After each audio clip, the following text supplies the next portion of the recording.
Hello friends, welcome to digital Gurukul. आज हम ratio and proportions start करने वाले हैं। ये इसका फर्स्ट लेक्चर होगा और ये जो चैप्टर है ये अलजेब्रा के पॉइंट ऑफ व्यू से बहुत ज़्यादा इम्पोर्टेंट है, क्योंकि जो अलजेब्रा की बेसिक्स होंगी वो इस चैप्टर में बहुत ही ज़्यादा कवर की जाएंगी। तो इस चैप्टर का आना आपको बहुत ज़्यादा ज़रूरी है अगर आपको अलजेब्रा या एडवांस मैथ में अच्छा स्कोर करना है। तो अब इसमें देखिए, रेशियो का मैंने यहाँ पे डेफिनेशन लिखा है। रेशियो एक्चुअली होता क्या है, जब कोई दो सिमिलर क्वांटिटी को हम कंपेयर करते हैं तो उसको रिप्रेजेंट करते हैं हम रेशियो से। कहने का मतलब, अगर यहाँ पे देखिए x और y कोई हमारी सिमिलर क्वांटिटी है, तो अगर हम कंपेयर कर रहे हैं तो ये देखिए कंपैरिजन को हम, ये जो दो डॉट है कॉलन इसको बोलते हैं, इससे हम रिप्रेजेंट करते हैं और इसी को हम रेशियो बोलते हैं। जो इसमें पहला वाला पार्ट होता है x, इसको हम बोलते हैं एंटीसीडेंट, और जो दूसरा वाला पार्ट होता है उसको हम बोलते हैं कॉन्सिक्वेंट। तो अभी इसमें बस आपको ये चीज याद रखना है कि जो कंपैरिजन होता है और या रेशियो होता है वो सिमिलर क्वांटिटी में होता है। जैसे कहने का मतलब, अगर कंपेयर करना है 100 रुपीज और 500 रुपीज में, तो इसका रेशियो हो जाएगा 100:500, या फिर इसको हम ऐसे भी पढ़ते हैं 100/500। तो ये कैंसिल होके आ गया 1:5, या इसको ऐसे भी लिख दीजिए आप। लेकिन अगर मैं यही कहूं कि 100 रुपीज को 500 बुक्स से कंपेयर कीजिए, तो यहाँ पे ये कंपैरिजन पॉसिबल नहीं है, क्योंकि दोनों में क्वांटिटी डिफरेंस है। यहाँ पे रुपीज है और यहाँ पे बुक्स है, तो यहाँ पे हम कंपैरिजन नहीं कर सकते हैं। तो बस यही याद रखना है, जब रेशियो की बात करेंगे तो कंपैरिजन हमेशा सिमिलर क्वांटिटी में होगा। अब बात करते हैं प्रोपोर्शन की। जब हम दो रेशियो के बीच में कुछ समानता या इक्वलिटी को रिप्रेजेंट करना चाहेंगे तो हम प्रोपोर्शन की हेल्प लेंगे।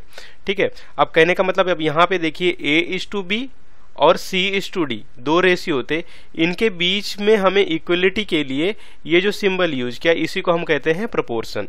तो इसको हम ऐसे भी लिखते हैं A:B = C:D।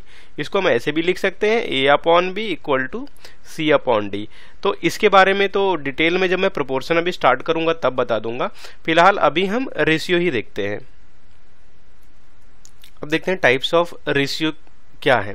देखिए, सबसे पहले आप कंसिडर कर लीजिए x और y रेशियो में है। ठीक है, तो डुप्लीकेट रेशियो क्या होता है, अगर हम ये x:y को रिप्रेजेंट करें x² से, तो इसको हम कहते हैं डुप्लीकेट रेशियो।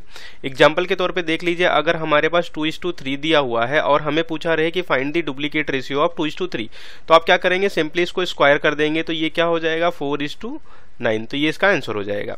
अगर बात की जाए सब डुप्लीकेट रेशियो की, तो सब डुप्लीकेट रेशियो होता है, ये x और y अगर दिया रहेगा, इसका सब डुप्लीकेट फाइंड करना रहेगा, तो ये होगा √x:√y। तो डुप्लीकेट में हम क्या करते हैं, स्क्वायर करते हैं।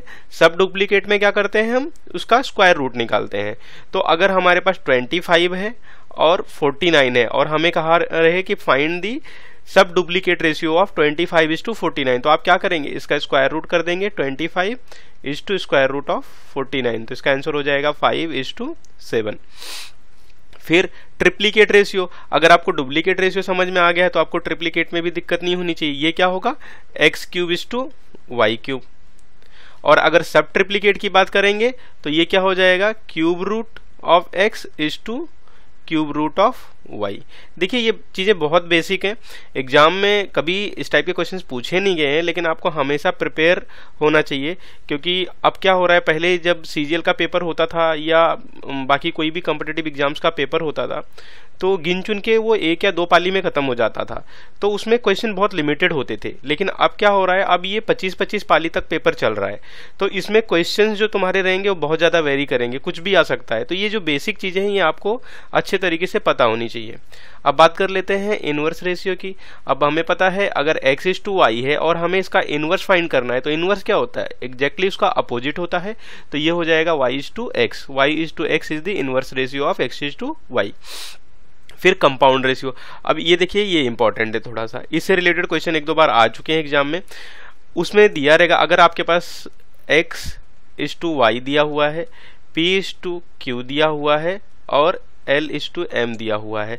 तो अगर ये 3 रेशियो हमारे पास हैं या 3 से ज़्यादा हैं या 2 हैं, इनका अगर हमें कंपाउंड रेशियो फाइंड करना है तो देखिए इसका फॉर्मूला क्या होता है। ये जितने भी रेशियो दिए हुए हैं इनके जो एंटीसीडेंट होंगे उन सबको मल्टीप्लाई कर दीजिए x into P into L, और उसके बाद में आप क्या करेंगे, जो बचे हुए पार्ट हैं उसके बाद आप उनको मल्टीप्लाई कर दीजिए, तो क्या हो जाएंगे y/q/m। तो कहने का मतलब इसमें हम क्या किए, हमने एंटीसीडेंट को मल्टीप्लाई कर दिया और उसके बाद में क्या किया, कॉन्सिक्वेंट को भी मल्टीप्लाई कर दिया। सो अगर हमारे पास कुछ ऐसा क्वेश्चन आ जाए कि find the compound ratio of 2:3, 4:5 और 1:9, तो आप क्या करेंगे, 2, 4, 1 को मल्टीप्लाई करेंगे, 2 इंटू 4 इंटू 1 डिवाइड करेंगे उसको 3 इंटू 5 इंटू 9 से, इसको सॉल्व कर लीजिए। 8 अपॉन ये हो जाएगा 5 या 15, 15 9 में 135। तो ये आपका आंसर आ जाएगा। अब इसी में देखिए नेक्स्ट टॉपिक है आपका कंपैरिजन ऑफ रेशियोज। हमारे पास 2 रेशियो दिए रहेंगे और हमें उन्हें कंपेयर करना रहेगा कि उसमें से बड़ा कौन सा है और छोटा कौन सा है। एग्जांपल के तौर पे देख लीजिए 2:3 है और 4:5 है। अब हमें फाइंड करना रहेगा कि 2:3 मतलब 2/3, 4:5 मतलब 4/5, इनमें से छोटा फ्रैक्शन कौन है और बड़ा फ्रैक्शन कौन है। तो अगर आप डिवाइड करके इसको चेक करने जाओगे कि इसको 0.20 हो जाएगा, तो 3×6=18 ऐसा करके जाओगे तो ये आपका बहुत लेंदी मेथड हो जाएगा और मैं बोलूँगा कि ये मेथड आप फॉलो मत कीजिए। ऐसे क्वेश्चन को सॉल्व करने के लिए आप देखिए सीधा सीधा क्या करेंगे, अभी जैसे इन दोनों में फाइंड करना है 2/3 और 4/5 में कि बड़ा कौन सा है और छोटा कौन सा है, तो डायरेक्टली आप क्या करेंगे, इनमें क्रॉस मल्टीप्लाई कीजिए। तो जब 5 से 2 में मल्टीप्लाई होगा तो 10 आ जाएगा और 3 से जब 4 में मल्टीप्लाई हो जाएगा तो 12 आ जाएगा। जिसका भी न्यूमरेटर बड़ा होगा वो जो फ्रैक्शन रहेगा वो दूसरे फ्रैक्शन से बड़ा होगा। तो यहाँ पे क्या हो जाएगा, यहाँ पे देखिए ये 4/5 2/3 से बड़ा हो जाएगा। अगर आपके पास दिया हुआ है 5/7 और दिया हुआ है 7/10, फिर से चेक करना है बड़ा कौन सा है छोटा कौन सा है, तो आप डायरेक्टली क्रॉस मल्टीप्लाई कर लीजिए। ये क्रॉस मल्टीप्लाई करेंगे तो ये हो जाएगा आपका 50, इसको इससे मल्टीप्लाई करेंगे ये हो जाएगा 49। 5/7 इज ग्रेटर देन 7/10। सो आप ऐसे चेक कर सकते हैं। अगर आपके पास 3 फ्रैक्शन दिए हैं 2/3, 3/4 और 6/8 ऐसा कुछ दिया हुआ है, तो आप क्या कर सकते हैं, आप पहले इन दोनों में चेक कर लीजिए, तो इसमें चेक करेंगे तो ये देखिए क्या हो जाएगा, 3×3 = 9 और ये 4×2 = 8। तो बड़ा कौन सा आ रहा है, आपको बड़ा आ रहा है 3/4 वाला बड़ा आ रहा है। तो यहाँ पे अभी ये हो जाएगा, ऐसा कुछ आ जाएगा, 3/4 यहाँ पे आ जाएगा, 2/3 यहाँ पे आ जाएगा और 6/8 मैं क्या कर रहा हूँ, उसको डिसेंडिंग ऑर्डर में लिख रहा हूँ। सबसे पहले बड़ा वाला लिख रहा हूँ, उसके बाद में ये छोटा। अब चेक करना है ये जो 6/8 है ये 2/3 से बड़ा है या छोटा है। अगर बड़ा होगा तो इसका पोजीशन यहाँ पे रहेगा और उसके बाद में हमें फिर से चेक करना पड़ेगा कि 6/8 3/4 से बड़ा है या छोटा है। अगर वापस से बड़ा होगा तो ये आगे आ जाएगा, अगर छोटा रहेगा तो ये इसी पोजीशन पे रहेगा। तो चेक कर लेते हैं। अब इसको चेक करेंगे तो ये हो जाएगा, ये 8×2 = 16 और ये 6×3 = 18। तो कहने का मतलब 6/8 बड़ा दिख रहा है, तो 6/8 अगर बड़ा है तो इसकी पोजीशन चेंज होकर यहाँ पे आ जाएगी। तो अब ये क्या हो जाएगा, 3/4 और यहाँ पे क्या हो जाएगा, ये 6/8 आ जाएगा और यहाँ पे क्या आ जाएगा, 2/3 आ जाएगा। अब वापस से हम चेक करेंगे कि अब इनमें कौन बड़ा है, तो इनमें आप देखेंगे 8×3 = 24, ये 24 हो गया और ये 6×4 = 24। अब ये दोनों सेम आ रहा है यहाँ पे। तो इसमें ये प्रॉब्लम आने पे अब अपने पास कोई रास्ता नहीं है, हमें क्या करना पड़ेगा, डिवाइड करके 0 पॉइंट जो डेसिमल आएगा उसमें से हमें देखना पड़ेगा कि इन दोनों फ्रैक्शंस में बड़ा फ्रैक्शन कौन है। लीस्ट फ्रैक्शन की बात करेंगे तो लीस्ट फ्रैक्शन हमारा 2/3 हो जाएगा। ओके, अब चलिए बात कर लेते हैं प्रोपोर्शन की। प्रोपोर्शन में मैंने आपको ऑलरेडी बताया था कि अगर इक्वलिटी दिखानी हो 2 रेशियो में तो उसे हम प्रोपोर्शन कहते हैं, जैसे कि A/B, C/D। तो ये हमेशा प्रोपोर्शन में होते थे। तो इसका मतलब क्या होता था, इसका मतलब होता था A/B = C/D। और ये क्रॉस मल्टीप्लाई कैसे होते थे, ये देखिए ये 2 टर्म है एंड के, ये आपस में मल्टीप्लाई होते हैं और ये आपस में मल्टीप्लाई होते हैं। अभी अगर आप क्रॉस मल्टीप्लाई करेंगे तो देखिए वही रिजल्ट आएगा, ये हो जाएगा AD = BC। तो अब इसमें क्वेश्चंस कैसे आते हैं, देखिए हमारे पास कभी कभार 2 नंबर आएंगे। आप ऐसा कुछ कंसिडर कर लीजिए, मैं नंबर ले लेता हूँ 4 और 3, ठीक है। तो 2 नंबर में हमसे क्या क्या पूछ सकता है, हमसे पूछ सकता है कि फर्स्ट प्रोपोर्शन क्या है,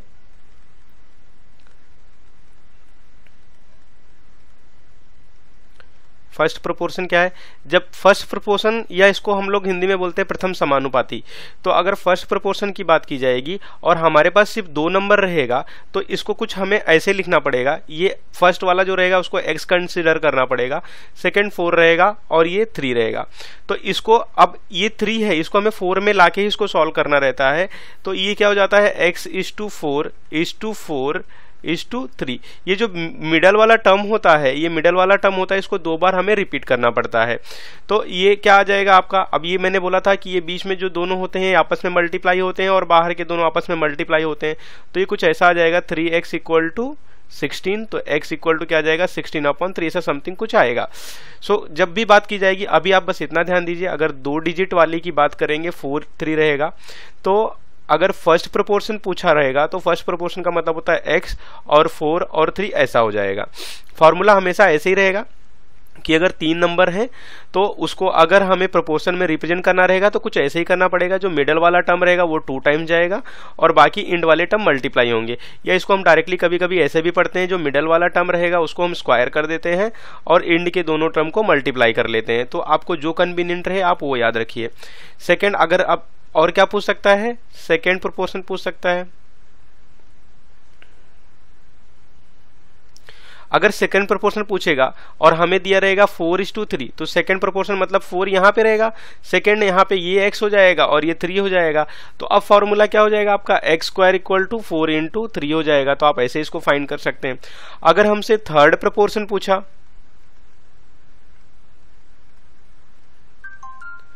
थर्ड प्रोपोर्शन पूछा तो थर्ड में वापस से 4 और 3 यहां पे रहेगा और x कहां पे जाएगा, थर्ड प्लेस पे जाएगा। तब फॉर्मूला क्या हो जाएगा, ये हो जाएगा 3² इक्वल टू 4 × x। तो अगर हमारे पास सिर्फ 2 नंबर दिया रहे प्रोपोर्शन में और हमसे फर्स्ट प्रोपोर्शन, सेकंड प्रोपोर्शन और थर्ड प्रोपोर्शन पूछे तो हमें इसको इस तरीके से सॉल्व करना रहेगा। अब दूसरा टाइप इसमें क्या रहेगा, 2 नंबर की जगह अगर हमें 3 नंबर दिया रहे, सपोज हमें दिया है 2, 3 और 5 दिया हुआ है, ऐसे कुछ तो दिया हुआ है नंबर, और हमसे पूछ रहा है कि फर्स्ट प्रोपोर्शन बताइए, प्रथम समानुपाती बताइए। तो अगर 3 दिया, हमेशा याद रखिए अगर 2 दिया रहेगा, x y दिया रहेगा, तो इसको हम कैसे लिखेंगे, अगर हमें फर्स्ट प्रोपोर्शन 2, 3 है और फर्स्ट प्रोपोर्शन पता करना रहता तो हम क्या करते थे, यहाँ पे x यहाँ रखते थे, बीच का स्क्वायर करते थे, एंड वाले को मल्टीप्लाई करते थे। लेकिन अगर हमारे पास 4 पद रहते थे x, y, z और p, तो हम क्या करते थे, बीच वाले दोनों को मल्टीप्लाई करते थे, इक्वेट करते थे एंड वाले दोनों को मल्टीप्लाई करके। तो जो ये 3 वाला आएगा वो इस टाइप का रहेगा और 2 वाला हमेशा इस टाइप का होता है। तो अब यहाँ पे अगर हमसे प्रथम पद पूछा रहेगा या प्रथम समानुपाती पूछा रहेगा तो हम क्या करेंगे, सबसे पहले x लिखेंगे, फिर 2 लिखेंगे, फिर 3 लिखेंगे, फिर 5 लिखेंगे। अब इसको आप कैसे सॉल्व करेंगे, बीच के दोनों टर्म को मल्टीप्लाई करेंगे तो 2 × 3 और एंड के दोनों टर्म को मल्टीप्लाई करेंगे x × 5 और x का वैल्यू फाइंड करेंगे। अब सेकंड इसमें क्या पूछ सकता है, अगर इसमें इसने बोल दिया कि सेकंड समानुपाती पता कीजिए या फिर सेकंड प्रोपोर्शन पता कीजिए, तो सेकंड प्रोपोर्शन के लिए आपका क्या हो जाएगा, जो x रहेगा वो सेकंड प्लेस पे आ जाएगा, 2x 3 5 ऐसा हो जाएगा। ये कुछ ऐसा दिखेगा। तब इसमें क्या करेंगे आप, 3 × x करेंगे इक्वल टू 2 × 5 करेंगे।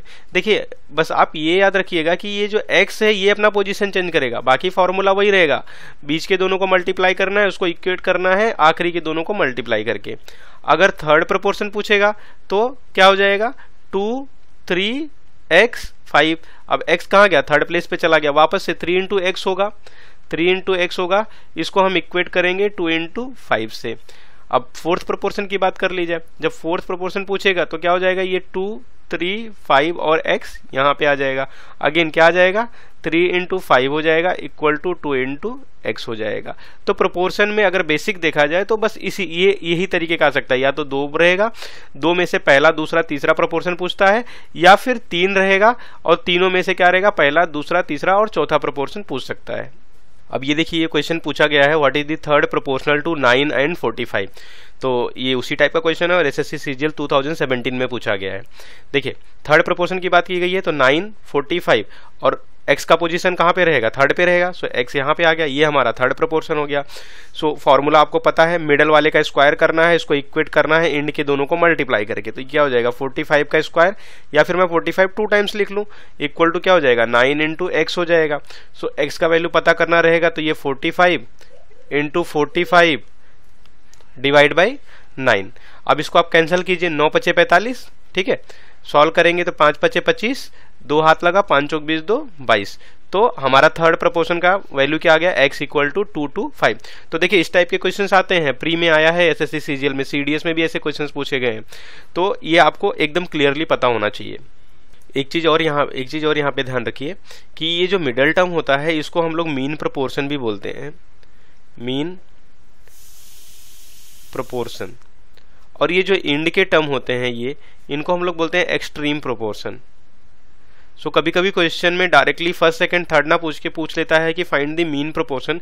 जैसे कि एक सीडीएस में क्वेश्चन आया है, उसमें उन्होंने पूछा है कि find the mean proportion, mean proportion of 2 and 8। तो उन्होंने ये पूछा है find the mean proportion of 2 and 8। तो अब इसमें आप क्या करेंगे, देखिए आपको पता है कि मीन प्रोपोर्शन यानी मिडिल प्रोपोर्शन, तो ये क्या होता है 2x 8 होता है।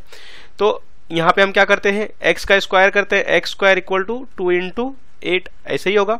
तो x इक्वल टू क्या हो जाएगा, रूट में आ जाएगा ये 2 into 8, ये कितना होता है 16 होता है, ये 16 होता है। तो इसका स्क्वायर रूट क्या आ जाएगा, 4 आ जाएगा। तो मीन प्रोपोर्शन आपका क्या आ जाएगा, 4 आ जाएगा। तो ये चीजें भी आपको याद रखनी पड़ेंगी कि मीन प्रोपोर्शन क्या होता है और एक्सट्रीम प्रोपोर्शन क्या होता है। अब ये देखिए कुछ बेसिक कॉन्सेप्ट हैं जो बहुत ज़्यादा इंपॉर्टेंट है। अगर हमारे पास a/b equal to c/d proportion में दिया हुआ है और इनवर्ट एंडो की बात की जाए, अब देखिए नाम से ही पता चल रहा है कि इनवर्ट करने को बोल रहा है। तो a/b इक्वल टू c/d का इनवर्ट एंडो क्या हो जाएगा, इनवर्ट हो जाएगा, इसका इनवर्स हो जाएगा b/a इक्वल टू d/c। तो कहने का मतलब इनके वैल्यू में देखिए कोई फर्क नहीं पड़ रहा है। अगर हम LHS को भी इन्वर्स कर रहे हैं तो हम क्या कर रहे हैं, राइट हैंड साइड को भी इन्वर्स कर रहे हैं। तो a/b इक्वल टू c/d को हम लिख सकते हैं b/a इक्वल टू d/c। अगर हम अल्टरनेंडो की बात करें तो अल्टरनेंडो में देखिए ये a/c ये और c/d का क्या हो जाएगा, ये हो जाएगा a/c इक्वल टू b/d। तो कहने का मतलब देखिए ये c जो है, यहाँ पे मैं लिख रहा हूँ a/b इक्वल टू c/d था, तो ये जो c है ये यहाँ पे आ जाएगा, ठीक है। और ये आपका जो b है ये आपका उठ के यहाँ पे आ जाएगा। तो ये हम कर सकते हैं, आपको पता ही है, बेसिक है मैथ्स का, तो ये भी आपको पता होना चाहिए। फिर बात की जाती है कंपोनेंडो की। तो अब देखिए ये सारे के सारे जितने भी मैं बता रहा हूँ, इन्वर्टेंडो, अल्टरनेंडो, कंपोनेंडो, डिविडेंडो, ये बहुत ज़्यादा इंपॉर्टेंट होने वाले अलजेब्रा में। तो ये आपको पता होना चाहिए, होपफुली आपको पता होगा, लेकिन फिर भी मैं एक बार आपको बता के इसका रिवीजन कराना चाहता हूँ। तो अब ये क्या होता है, अगेन अगर हमारे पास a/b इक्वल टू c/d है तो कंपोनेंडो में हम क्या करते हैं, बोथ साइड +1 ऐड कर देते हैं। बोथ साइड कर रहे हैं इसलिए कोई फर्क नहीं पड़ेगा। तो ये कुछ ऐसा हो जाता है a + b/b equal to c + d/d। तो जब हमें बोला रहेगा कि फाइंड दी कंपोनेंडो, तो हम डायरेक्टली क्या करेंगे, हम डायरेक्टली ये हम नहीं सोचेंगे कि हम प्लस ऐड कर रहे हैं, हम सीधा लिखेंगे a + b/b equal to c + d/d। और फिर बात की जाए डिविडेंडो की, तो अगेन हमारे पास यही है a/b इक्वल टू c/d। तो इसमें हम क्या करते हैं, डिविडेंडो में -1 करते हैं, तो ये क्या हो जाता है a - b/b equal to c - d/d। तो ये हो गया आपका डिविडेंडो। अब ये सबसे इंपॉर्टेंट है, ये हम बहुत से क्वेश्चन में यूज करने वाले हैं, अलजेब्रा के बहुत से ऐसे क्वेश्चन होने वाले हैं जहां पे हम कंपोनेंडो एंड डिविडेंडो यूज करेंगे। तो कंपोनेंडो एंड डिविडेंडो का अब आप क्या करेंगे, देखिए यहाँ पे आपको कंपोनेंडो दिया है, यहाँ पे डिविडेंडो दिया है, इन दोनों को एक दूसरे से डिवाइड कर दीजिए। तो फाइनल आपका आंसर क्या आ जाएगा, a + b/a - b equal to c + d/c - d। तो ये हो गया आपका कंपोनेंडो एंड डिविडेंडो। तो कहने का मतलब अगर हमारे पास प्रोपोर्शन दिया हुआ है a/b इक्वल टू c/d, तो a + b/a - b equal to c + d/c - d, ये क्या होता है आपका कंपोनेंडो और डिविडेंडो होता है। तो इस लेक्चर में मैंने आपको बहुत ही ज़्यादा बेसिक बताया है, होपफुली आपको ये सब चीज़ें पहले से ही पता होंगी, लेकिन मेरा ये मानना है, मैंने आपको ऑलरेडी बताया है कि मैं जो भी चीज़ें स्टार्ट करूँगा एकदम बेस से स्टार्ट करूँगा। अगर आपको पता है तो बहुत अच्छी बात है, लेकिन जिन्हें नहीं पता है, जिन्हें थोड़े बहुत कॉन्सेप्ट इधर से उधर हो रहे हैं, वो उनके लिए ये वीडियो बहुत ज़्यादा यूजफुल होगी। क्योंकि अगर आपका बेसिक बहुत अच्छा रहेगा ना, तो फिर जब हम थोड़ा सा एडवांस लेवल पे जाएंगे तो आपको दुविधा नहीं होगी, आप उन सब चीज़ों को अच्छे से कर सकते हैं। तो जो अगला लेक्चर हमारा रहेगा, हम आएंगे अब कॉम्पिटिटिव एग्जाम्स की तरफ। ये तो काफ़ी बेसिक हो गया इसका। तो नेक्स्ट लेक्चर में हम वो कॉन्सेप्ट देखेंगे जिन पे क्वेश्चन मोस्टली एग्जाम्स में आते हैं। हालांकि इसमें से भी कुछ कॉन्सेप्ट है जिन, जैसे हमने देखा कि एसएससी सीजीएल वाला जो एक क्वेश्चन आया था थर्ड प्रोपोर्शन वाला, एक और सीडीएस में आया था फोर्थ प्रोपोर्शन का और मेन प्रोपोर्शन का। तो क्वेश्चन इनमें से भी पूछे जाते हैं, ऐसा नहीं है कि नहीं पूछे जाते हैं, लेकिन जो मेजोरिटी क्वेश्चन जो पूछे जाते हैं वो कॉन्सेप्ट हम अब अगले लेक्चर में उसको स्टार्ट करेंगे। तो अभी के लिए तो इतना ही, पढ़ते रहिए। अगले लेक्चर में हम फिर से मिलते हैं। तो थैंक यू फॉर वॉचिंग।